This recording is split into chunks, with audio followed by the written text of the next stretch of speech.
देखते हैं section formula क्या होता है। ठीक है, सेक्शन फार्मूला जैसे कि ये मान लो कोई सा पॉइंट है, ये पॉइंट है ए, ये पॉइंट है बी, यहाँ पर पॉइंट का x1 कोमा y1, यहाँ पर क्या x2 कोमा y2। क्लियर। तो इसको ये वाला पॉइंट निकालना है, जैसे ये P पॉइंट। ठीक है, इसको m अनुपात ये n में है, ये लाइन के अंदर है, तो इसको बोलते हैं इंटरसेक्शन, क्या सॉरी इंटरनल डिवीजन, क्या बोलते हैं,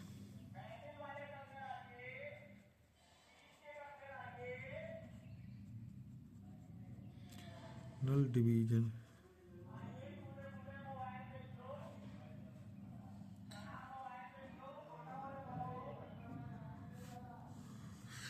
इंटरनल डिवीजन का फार्मूला कैसे करेंगे, ये वाला m इसके साथ मल्टीप्लाई करो,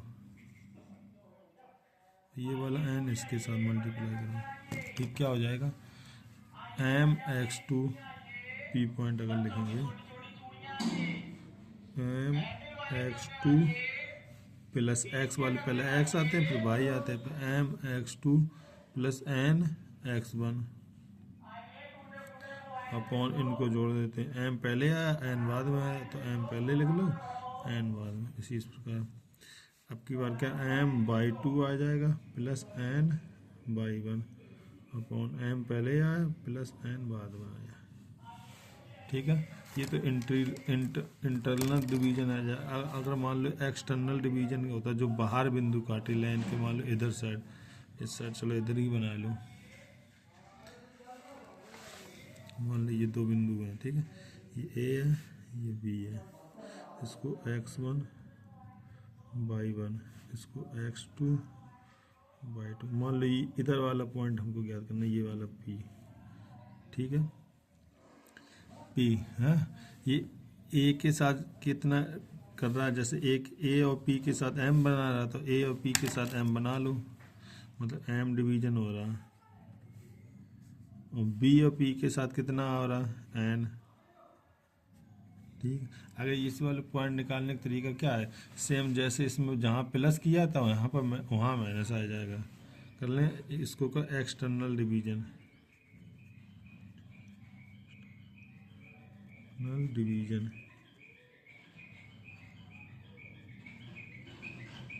ठीक है, एक्सटर्नल डिवीजन के पॉइंट निकालो, यहाँ पर माइनस लिख दो, m(x2) minus n(x1) upon m(-n), m/2 minus n/1 upon m-, ये फार्मूला हो गया। ठीक है, अब दूसरे क्वेश्चन देखते हैं क्या होता। हाँ, एक दो फार्मूला और देख लो, आपसे पूछें इसमें कि मिड पॉइंट के निर्देशांक, फाइंड द मिड पॉइंट है,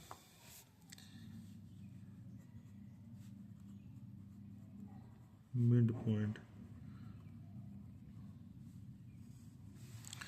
ठीक है, मिड पॉइंट अच्छा निकलता कैसे, इसी फार्मूले से निकलता। मिड पॉइंट का मतलब होता है ये जो अनुपात है, ये जो रेशियो सेम सेम होना चाहिए, मतलब 1:1 होना चाहिए। m की जगह 1 रखो, n की जगह 1 रखो, m की जगह 1 रखो, n की जगह 1 रखो, तो x1 प्लस x2 अपॉन 2 हो जाएगा। सेम इसी का मिड पॉइंट के निर्देशांक कैसे निकालेंगे मान लो ये दो, ये A पॉइंट है x1, y1, B पॉइंट है x2, y2, इसके मिड पॉइंट है, मिड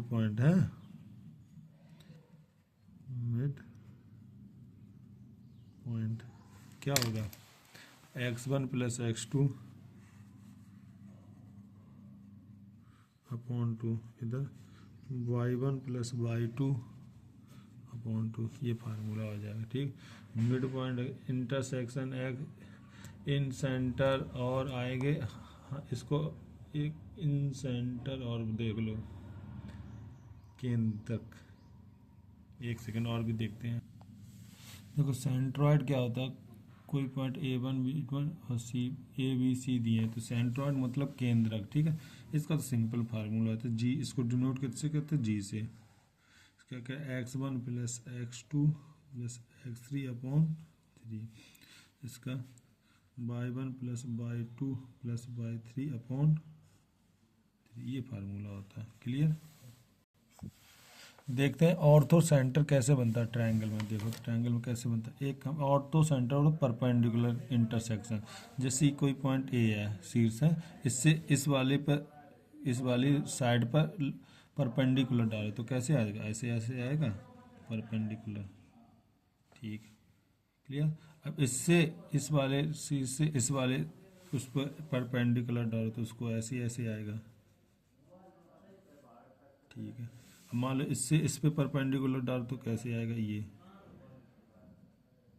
ठीक है। तो इसका परपेंडिकुलर जो ये पॉइंट जो कटता है इसको बोलते हैं ऑर्थो सेंटर। किस क्या बोलते हैं, ortho centre. Clear. Ortho centre को हम डिनोट करते हैं एच से, एच से नहीं तो ओ, एक सेकेंड, ओ से करते एच से कर लेते। ठीक, ऑर्थो सेंटर हो गया। और भी देखते हैं। चलो इससे पहले आपको सेंट्रॉयड और सेंट्रॉयड और देख लेते हैं कि सेंट्रॉयड कैसे बनता है। इन सेंटर तो पता, ऑर्थो सेंटर पता चल गया, सेंट्रॉयड देखो कैसे पता चलता है। सेंट्रॉयड मान लो कोई सा ट्रायंगल बना लो। ठीक है।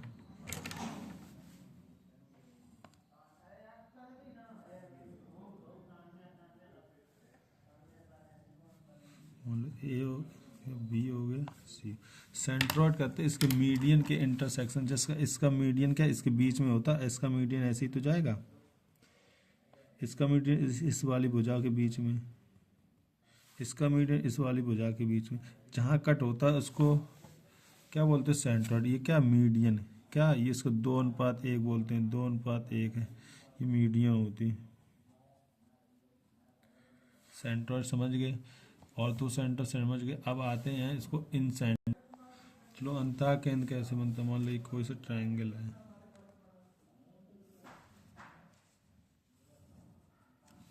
ये ए बी सी। अंतः केंद्र इसमें एंगल का वो करते हैं, इंटरसेक्ट एंगल का हाफ करते हैं। इसका एंगल का हाफ ऐसे तो जाएगा, ऐसे ऐसे, इसका एंगल का हाफ ऐसे जाएगा,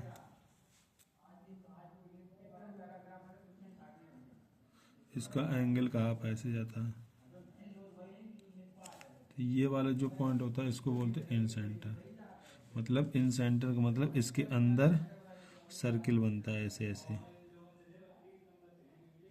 ठीक है।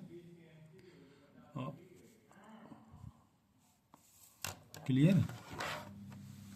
और दूसरा इसी प्रकार आर्थो सेंटर में क्या होता है, मीडियन में क्या होता है, आर्थो सेंटर में, सॉरी आर्थो सेंटर में इसके बाहर सर्किल बनता है। नहीं सॉरी, इसमें सेंट्रॉयड में इसके बाहर सर्किल बनता है ऐसे ऐसे। इसका मतलब ये है। क्लियर। अब दूसरा, इससे पहले अब ये थोड़ा गलत बत गया। इन ये क्या यार, बार बार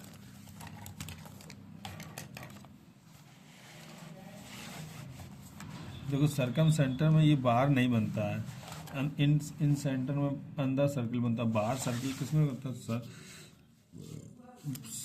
सरकम सेंटर में किस में बनता है, सरकम सेंटर। ठीक है। सरकम सेंटर क्या होता है, परिकेंद्र। सरकम सेंटर क्या होता है, इसका मीडियन, इस भुजा का अर्धक करो इस भुजा का अर्धक ऐसे तो होगा, ऐसे। तो इसको ऐसे ऐसे मिला दो, इस भुजा का अर्धक करो, यही तो होगा, यही। इसको ऐसे ऐसे मिला दो, इस भुजा का अर्धक कर दो तो यही तो होगा, यही। इसको ऐसे ऐसे मिला दो, जहाँ ये पॉइंट आ जाए वो क्या होता है, सरकम सेंटर। ठीक है। इसको ऐसे सर्किल बन जाता बाहर का। कैसे बना तो वो रचना का कारण है। ठीक है। इतना हो गया। चलो इसको डिनोट किससे करते हैं हम लोग, सी से। किससे, एस से कोई कोई डिनोट करता है, कोई कोई सी से करता है। इसको हम लोग सी से करते हैं। ठीक है। आर्थो सेंटर के एच से कोई कोई लोग करते, कोई कोई ओ से भी करते हैं। आर्थो सेंटर को कोई कोई ओ से भी करते हैं, एस से भी करते हैं। ठीक है। अब इसमें एक प्रॉपर्टीज होती है उसको देख लेते हैं। जैसे ये कोई आर्थो सेंटर है, ये सेंट्रॉयड है, ये सर्कम सेंटर सी है, ठीक है। इसमें क्या होता है, ये 2:1 में रहता है, ठीक है। ये हमको आगे थोड़ा क्वेश्चन लगवाएंगे अच्छे। देखो इस वाले क्वेश्चन में कहता है वर्टिसेस ऑफ द ट्रायंगल, कोई ट्रायंगल है, ओ पॉइंट ये दिया, ये ए ये दिया, बी ये दिया, तो ऐसी इसी साइड में बना लें ऐसा, ठीक है। ये मान लो ओ दे दिया, ओ ए कितना गया, A,0 मतलब एक्स इस पे होगा, A,0, बी कितना गया 0,B मतलब बाई एक्स पे होगा। ये तो ये ट्रायंगल ऐसा बन गया, ये ट्रायंगल, ये ठीक है। बोल रहे हैं कि किसके अब किसकी किसके बीच की दूरी चाहिए, सरकम सेंटर चाहिए और आर्थो सेंटर, ठीक है। तो आप सरकम सेंटर का मतलब क्या होता है, आर्थो सेंटर का मतलब क्या होता है, इसको देखो इधर देखते हैं, इधर हमारे क्वेश्चन में सबसे पहले देखें आर्थो सेंटर। आर्थो सेंटर का मतलब जैसे इस वाले वर्टिसेस से इस वाली साइड पर परपेंडिकुलर डालते हैं तो कहाँ पर आता है ये, ठीक है। कुल मिलाकर इस वाले वर्टिसेस से इस वाले साइड पर परपेंडिकुलर के इंटरसेक्शन पॉइंट को क्या बोलते हैं, ऑर्थो सेंटर। क्लियर। तो हम लोग ऑर्थो सेंटर देखते हैं, जैसे ये कोई नॉर्मल ट्रायंगल, मान लो कोई से नॉर्मल ट्रायंगल देख लो, चलो इधर ही आ जाते हैं। जैसे ये 3 पॉइंट है, इस वाले पॉइंट से इस वाले साइड पर परपेंडिकुलर डाले तो कहाँ पर कटेगा, इस पर। इस वाले पॉइंट से इस वाले सर्कल पर परपेंडिकुलर, इस वाले साइड पर परपेंडिकुलर डालें कहाँ पर, ये तो कन्फर्म पता हो गया, क्या हो गया, ऑर्थो सेंटर, ठीक है। आर्थो सेंटर से ऊपर। अब सरकम सेंटर क्या होता, आपने ये सर्किल में प्रॉपर्टी पढ़ी होगी, ये वाली देखना सर्किल में, जैसे ये सर्किल बनाया आपने, ठीक है। जैसे ये क्या डायामीटर, ठीक है। डायामीटर के दोनों साइड को पकड़कर कोई सा पॉइंट इस पे टच करते हुए एक ट्रायंगल बना देते हैं, तो ये ऑटोमेटिक कितने का बनता है, 90 एंगल का। कितने का बनता है, 90 एंगल, तभी तो बनता है। अच्छा, जैसे ये वाले 2 डायामीटर के पॉइंट मान के यहाँ पे ऐसा कट करके ऐसा ट्रायंगल बनाते हैं, कितने का, 90 एंगल।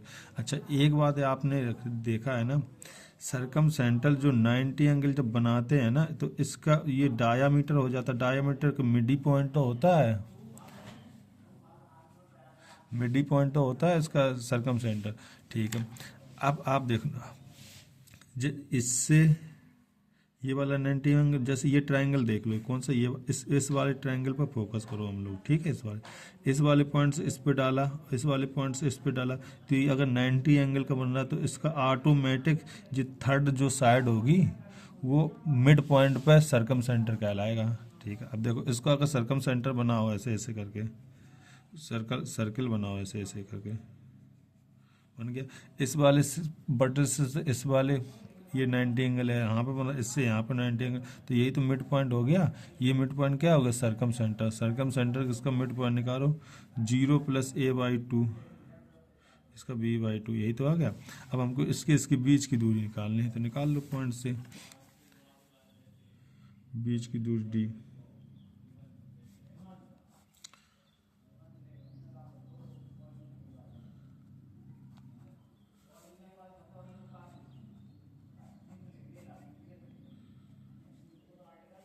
क्लियर। दूसरा आंसर देखो, चलो इस वाले क्वेश्चन को देखते हैं। इन सेंटर ऑफ द ट्रायंगल ये दिया है, ठीक। ट्रायंगल बनाने की कोशिश करते हैं, ठीक है।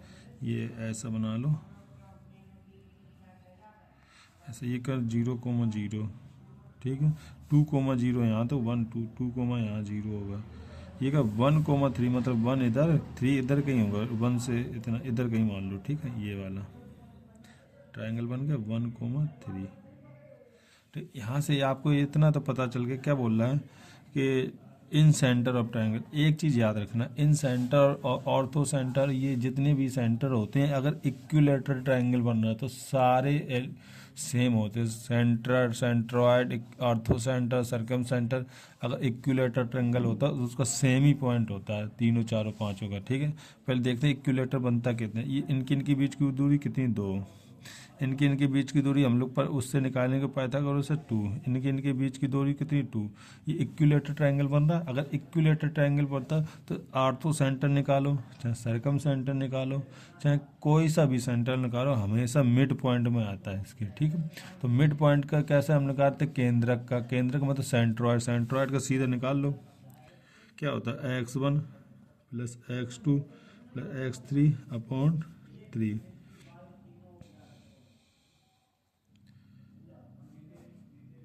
यही तो होता है। x1 का मान रख लो 1 प्लस 0 प्लस 2 अपॉन 3, x2 का √3 प्लस 0 प्लस 0 अपॉन 3। ये कहता 3 अपॉन 3 मतलब 1 रूट, तो 1/√3 आ जाएगा, ठीक है। दूसरा क्वेश्चन ये बोल रहे हैं कि if the centroid and circumcentre, ये है तो पहले बना लो centroid circumcentre. Circumcentre इस साइड में होता है, इसको सी से डिनोट करते हैं। सेंट्रॉयड इधर होता है, इसको जी से। ऑर्थो सेंटर इधर, उसको ओ से डिनोट करते हैं, ठीक है। हमको क्या चाहिए, ऑर्थो सेंटर चाहिए, मतलब एक्स को वाई इसको मान लो। सेंट्रॉयड दिया है, पहले सेंट्रॉयड मतलब 3,3 दिया, और सर्कम सेंटर कितना दिया 6, तो यही तो दिया, ठीक। अब इसको सॉल्व करते हैं, करो सॉल्व। इसके इतना 2:1 होता है, पहले इसके पॉइंट निकाले 3, सेंटर 3 कैसे निकलेगा, 2 का मल्टीप्लाई 6 के साथ करेंगे, प्लस 1 का मल्टीप्लाई x के साथ अपॉन 2 प्लस 1। सेम इसी प्रकार ये वाला 3y वाला, इसके बाद 2 into 2 plus 1 into y upon 3। ये 3 3 9 हो जाएंगे, 9 में से 12 सब्ट्रैक्ट करेंगे, कितना बचे -3x बराबर, ठीक है। 3 3 9 में से 4 जाएंगे, कितना y बराबर 5। तो ऑर्थो सेंटर कितना आ गया, ओ -3,5, ठीक है। दूसरा देखते हैं कुछ।